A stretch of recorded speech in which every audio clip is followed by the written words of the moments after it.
In many ways, the character and disposition of the United States can be understood through the experiences of immigrants.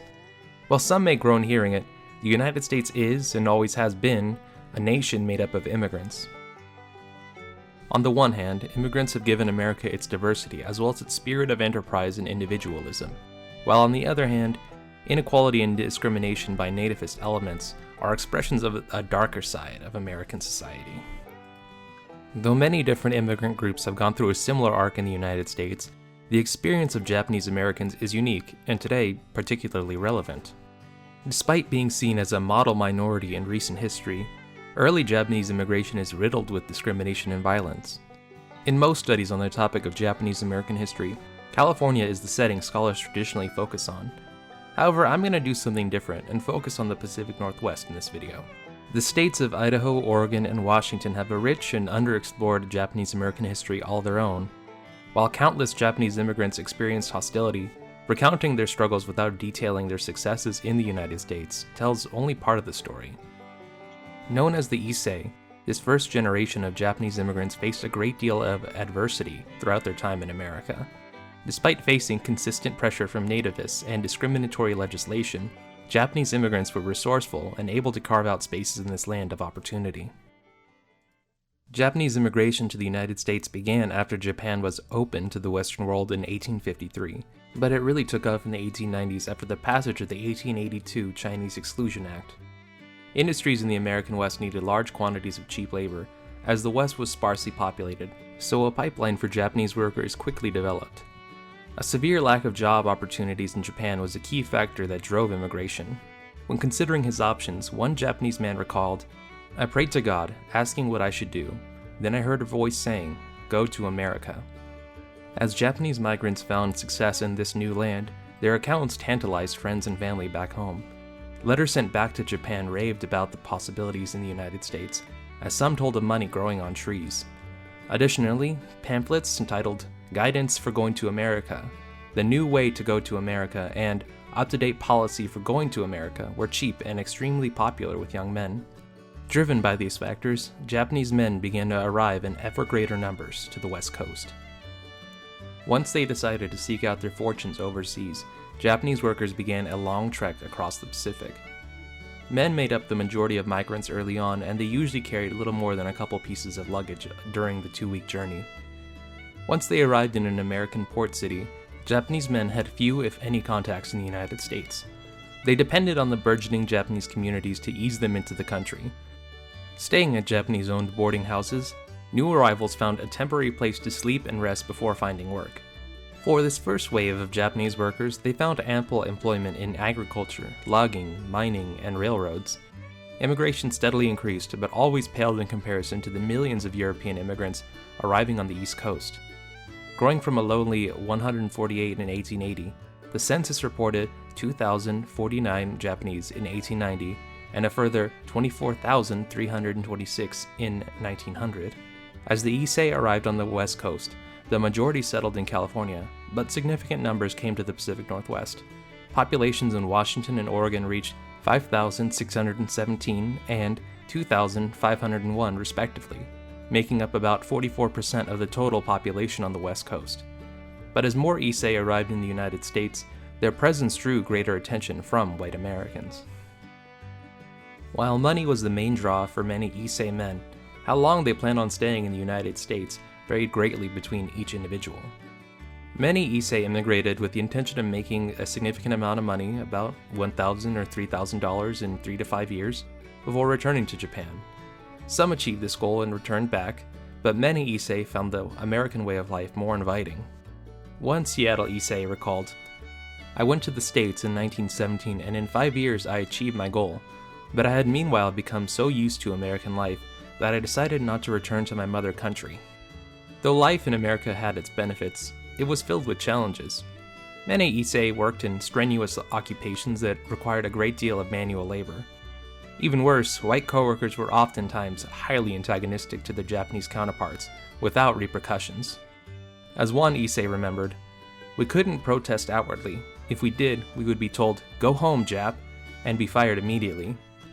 Alongside these conditions, some Japanese workers faced organized violence. By 1900, Incidents of violence occurred in every state in the Pacific Northwest as white mobs attacked Japanese with the same vigor as they had the Chinese before them. In spite of the difficulties and violence, the Issei maintained their foothold in America and began to place down roots. For the men choosing to settle down in the United States, they were presented with the difficult task of finding a Japanese wife to settle down with. Early on, few Japanese women came to the United States alone, leaving Japanese men to use the picture bride method to find a wife. With the help of a matchmaker, Issei men looked at pictures to pick out a bride before having them sent to the United States. In Japanese society, arranged marriages were the standard, as choosing a partner or even dating were socially unacceptable. While some Japanese women had jobs of their own, or little interest in marriage, pressures from a deeply patriarchal Japanese society won over even the most independently minded women. Though some couples were a happy match, many Issei women arrived in America only to find out that their husbands were actually much older, or sometimes appeared completely different than expected. Despite picture marriage being acceptable in Japanese society, white Americans were shocked at the practice. Nativist groups vigorously pursued ending picture marriages, but many Issei women arrived in the United States as picture brides before the practice was officially ended. For many Japanese immigrants, life in America was as different from their homeland as it was difficult. This was especially true in the case of Issei women, as they were not only mothers and wives, but also pioneers in a new land. Many Issei women came to the United States with similar optimism to their husbands, and were similarly discouraged when they faced reality. Some women were shocked by the harshness of life in the Pacific Northwest, as wives assisted their husbands in endless agricultural labor, along with constantly doing chores at home. Living conditions were oftentimes very poor, as many Issei could only afford to live in small houses that lacked basic amenities, like electricity, running water, or even basic plumbing. Thinking back to the quaint town she expected to live in, one Issei woman who was living in Hood River, Oregon, wrote, "This is not what I had expected. I wondered why I had come. I had left a large home in Japan for a small, dark, 2-room cabin. I thought, did I leave Japan to come to a place like this? It was much worse than I could have possibly imagined." On top of the rough living conditions, Issei women continued to shoulder the burden of Japanese gender norms. Japanese women were still expected to be dutiful and obedient mothers and wives. Despite these cultural pressures, American ideas and customs regarding women provided some relief. One Issei woman recalled, "I had a surprise one day when I was packing strawberries. My comb fell for my hair, and a Caucasian man picked it up for me. In Japan, a man would never do that. I was so impressed." While life for Issei women was difficult, their work and presence was the backbone of Japanese life in the United States. Because of the additional labor Issei women provided, on top of the companionship and motherhood they brought, scholars have cited them as a key factor in the creation of permanent Japanese communities in the United States. Though the Issei were successfully settling down in the Pacific Northwest, trouble was brewing in California, as the exclusionist cause scored its first major victory. California, once a stronghold of anti-Chinese sentiment, became the nation's hotbed of anti-Japanese sentiment. In 1906, the San Francisco Board of Education moved to send all Japanese, Chinese, and Korean schoolchildren to a segregated Oriental school. The move sparked international controversy as Japan stridently protested the action and put pressure on the United States government to act. Not wanting to create a political incident with Japan, President Theodore Roosevelt reached a compromise with San Francisco officials. In return for stopping school segregation, Roosevelt negotiated the 1907 Gentleman's Agreement with Japan. In the agreement, Japan had to restrict the immigration of laborers into the United States. Despite this limitation, the door was not completely shut. Japan continued to give passports to laborers returning to the United States, as well as to their wives, children, and others. While Californians won a major legislative battle against Japanese immigration, the nativist crusade was far from over. In the years following the Gentleman's Agreement, public opinion continued to turn against Japanese immigration, as nativist agitators and politicians now focused on issues regarding labor, land, and Japanese-owned businesses. Some white Americans took direct action. In 1907, a Japanese-owned restaurant in the city of Bellingham in Washington was attacked by a mob that hurled insults and attempted to assault the outnumbered Japanese owners. In the town of Snohomish, Washington, local newspapers published sensational articles when Japanese farmers attempted to rent additional land in the area Labeled as undesirable citizens and neighbors, the papers warned that the Japanese presence would grow if they were not stopped. The article went on to say that unless strong objection is put forth soon, the Japanese invasion would continue. Although many Japanese quietly suffered abuses by white Americans, some Japanese stood up for themselves. In Palouse, Washington, a Japanese restaurant owner was involved in an altercation with a lumberjack that refused to pay for his meal. After the initial fight was broken up, the owner retrieved a butcher's knife and repeatedly slashed the lumberjack. These kinds of altercations were rare as white Americans still wielded considerable power. Japanese workers were not only sometimes refused employment, Milltown communities even prevented Japanese workers from stepping off trains into their towns. Alongside constant harassment, Issei were also paid less than white workers, sometimes earning a full dollar less than their white coworkers. Though anti-Japanese sentiment eventually waned, the situation for Pacific Northwest and Issei grew only more tenuous as the 1920s dawned. The years following World War I were marked by racial tension and racial violence. Mob violence, lynchings, and the rise of the Ku Klux Klan in the South were particularly notable in this period. In the Pacific Northwest, the Issei were not spared as they faced a reinvigorated anti-Japanese movement. Soldiers returning from the trenches came home to a slumping economy and few job opportunities. Jealous and threatened by the economic success of the Issei, the anti-Japanese movement was rekindled and pursued more exclusionary legislation. Powerful organizations like the Anti-Japanese League and the American Legion coordinated together and also mobilized other smaller nativist groups along the West Coast. Alongside these organizations was another influential force, the newspaper. Newspapers, particularly those in the yellow press, were some of the most vocal critics of the Japanese. With sensational headlines and stories, they spread the yellow peril myth, which claimed that the yellow races were threatening the white race and white supremacy. These newspapers were particularly influential in the Pacific Northwest and spread throughout the region. In Hood River, Oregon, local newspapers featured several negative stories on Japanese farmers as racial tensions mounted. Stories described Japanese families living in squalor despite also saying that they worked longer hours than their white counterparts. The articles also criticized the Japanese for having pregnant women and young children working in the fields. Though local newspapers sparked a great deal of anti-Japanese sentiment, major newspapers were also strong outlets for such sentiments. One of the most aggressively nativist and sensationalist newspapers was the Seattle Star, a publication that focused a great deal of attention on the Japanese. Headlines on the Star described the Japanese problem with extraordinary and attention-grabbing articles such as Japs grabbed 600,000 acres in California, Jap trickery exposed. Other inflammatory examples included Japs' plans menace white civilization, and will you help keep this a white man's country? While many other powerful interests came together for the massive push for exclusion, some groups came to the defense of the Japanese.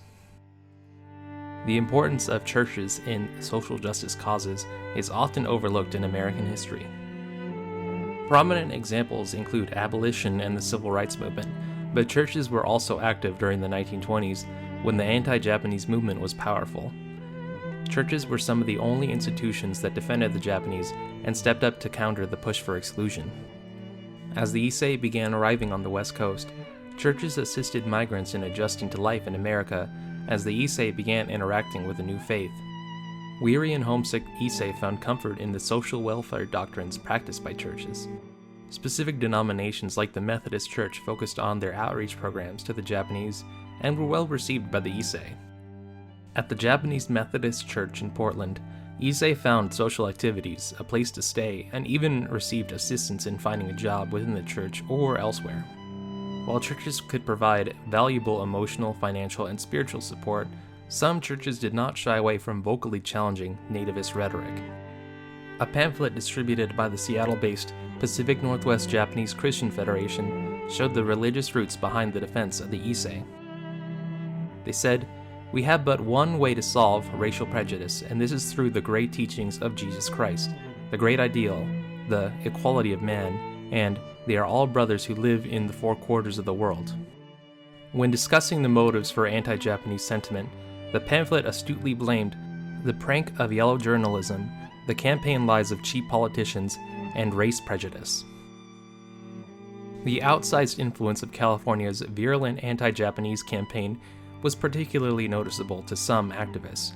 During an address hosted by the First Congregational Church in Boise, Idaho, Speaker Colonel John Powell Irish criticized the anti-Japanese movement taking hold in Idaho.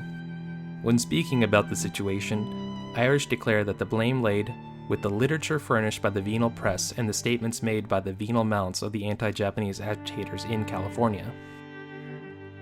While nativist alliances and interests proved to be too powerful, the help churches gave to the Japanese community shouldn't be understated.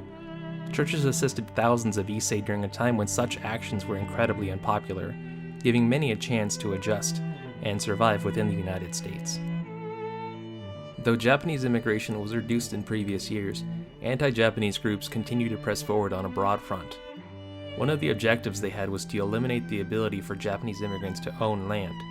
As it had been many times before, California and its powerful exclusionist organizations set up an example that would inspire similar movements in the Pacific Northwest. Bills excluding Japanese from owning land were constantly being introduced following 1907, and California eventually passed an alien land law in 1913. With California leading the way with its own victory, other states eagerly followed suit. In spite of pro-Japanese opposition groups, the alien land law passed in Washington in 1921 before Oregon and Idaho passed their own in 1923. The passage of exclusionary land laws was not a phenomenon limited to the West Coast, as 5 other states, including those as far-flung as Kansas and Louisiana, passed similar land laws. Though the passage of land laws was an important goal for the anti-Japanese movement, larger goals still lay ahead for exclusionists. In the midst of the campaign for land laws, pressure from the United States resulted in Japan ending the migration of picture brides in 1920. Despite this, thousands of Japanese women had already successfully immigrated and set up the next generation of Japanese Americans. Nevertheless, exclusionists mustered their momentum to pursue the goal they had long dreamed of, completely ending immigration from Japan.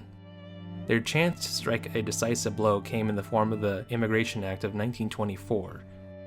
Japanese exclusion was conveniently attached in a package of reforms for the Immigration Act and was signed into law by President Calvin Coolidge. This bill ended all further Japanese immigration into the United States, giving exclusionists their long-awaited victory. Though the Immigration Act of 1924 was a crowning achievement for the exclusionist movement, Japanese life in the United States persisted. The Issei had already arrived in number and made the United States their home. In addition, they had produced the next generation of Japanese Americans, known as the Nisei.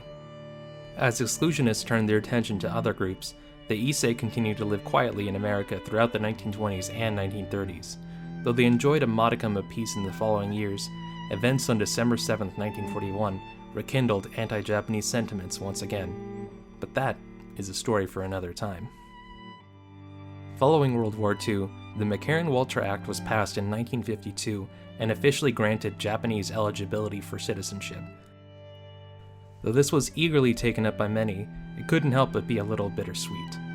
An elderly Issei woman who had been incarcerated at Manzanar expressed her feelings regarding the opportunity, saying, "I had decided to have my bones buried here a long time ago, so I really wanted to get my citizenship." In spite of the overwhelming challenges that came with life in America, thousands of Issei found life and opportunities inviting enough to persevere. Despite suffering through withering amounts of discrimination, the Issei were not simply helpless victims. They had a dedication to survival and were able to create spaces while dealing with the worst of the exclusionist movement. Through hard work, communal support, and the desire to provide a better future for their kids, the Issei were able to create a foundation within the United States for future generations to change the nation.